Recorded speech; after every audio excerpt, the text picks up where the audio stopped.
flooding Chinese streets with their bikes. China's bike-sharing startup Ofo tries to dominate the market by dumping several trucks of bikes at one location at a time.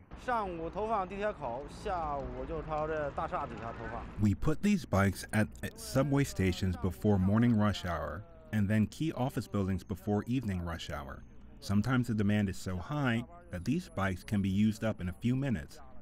If our bikes are there and other brands are not, we win the customers. Between morning and evening rush hours, Chen's job is finding broken bikes. Ofo says it needs one person like Chen to maintain 50 bikes. Based on those numbers, Ofo has to keep a massive team of roughly 30,000 technicians like Chen to take care of their 1.5 million yellow bikes across China. This bike has a broken tire. I'm taking it to the repair center. The startup recently raised $450 million in venture capital and saw its valuation climb above the billion-dollar mark in just over a year. Thanks to the internet, China has once again become a kingdom on the bicycles.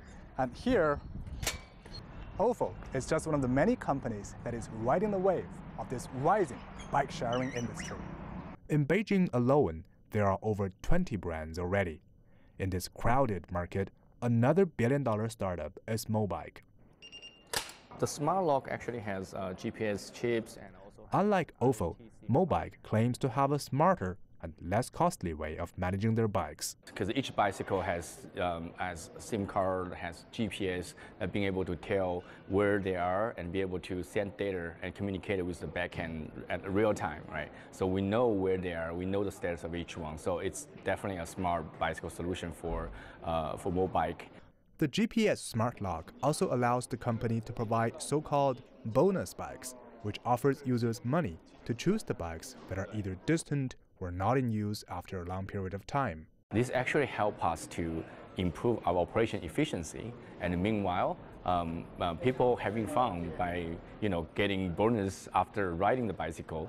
But these technologies make each Mobike way more expensive than Ofo's ordinary yellow bikes. Which strategy is more cost-effective? Both startups refuse to comment. At the moment, none of the bike-sharing startups have a clear strategy for making profit. At this stage, the core of the battle is to gain as big a market share as possible. A sharing economy that is easing pollution with transport that doesn't burn fuel. But in chasing profits, these two startups are still burning a lot of cash. Han Peng, CGTN, Beijing.